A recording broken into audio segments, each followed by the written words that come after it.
is actually one of the cats that's considered a greeter cat here in our facility, which means that he's in the very first cages that you see when you come on our adoption floor. And the cats that go in those spaces have to be really confident because there's tons of people walking by that area all the time.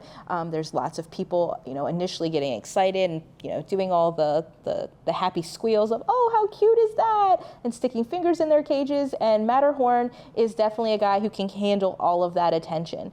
He's about a year old, so despite the fact that he's very confident, affectionate, playful, handsome, and right there in the front of the cage, because he's a year old and not a kitten, he's been kind of getting overlooked because right now we're still in kitten season, and that's really what people are after.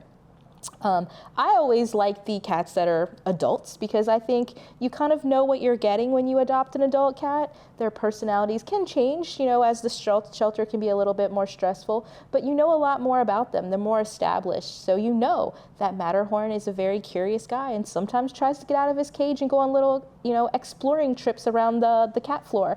You know that he likes attention. You know that he likes to be playful. You know that he's going to do well with the cats surrounding him. So he's going to do pretty good in a multi-pet household. So those are things that you may not necessarily get with a kitten. Kittens might be cuddly today and tomorrow not so much. But he is going to make an amazing addition to any home. And as you can see, he's never been in here before. There's a lot of people. There's a lot of new equipment that he may not have seen before, and he's just hanging out and he's doing his thing. And a lot of cats, their heads are in the back of the chair. They're freaking out, but not Matterhorn. So Matterhorn is a tabby cat, but there's different types of tabbies, right?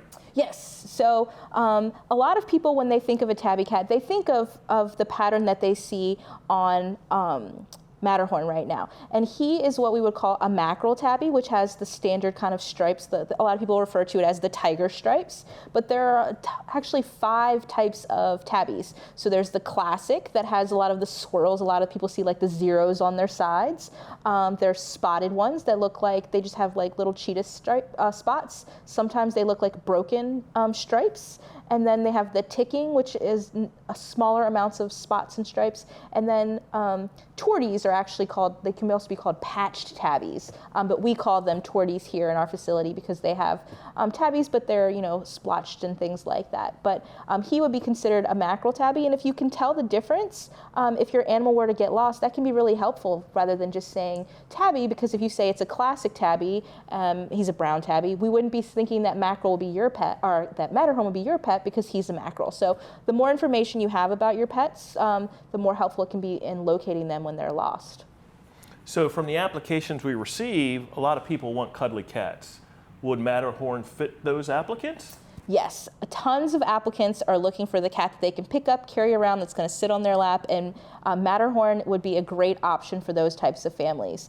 He's sitting on a lap really nicely right now. I've seen him sitting on volunteer laps throughout his stay here at the shelter. I was messing with him earlier today, holding him. He was perfectly content until he heard the food, and then he decided that he was hungry.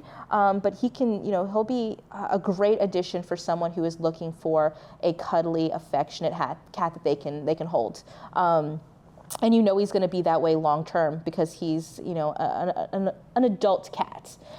If he's what you're looking for, again, you can schedule an appointment to visit him. We do have visitations available Monday through Saturday with evening hours available.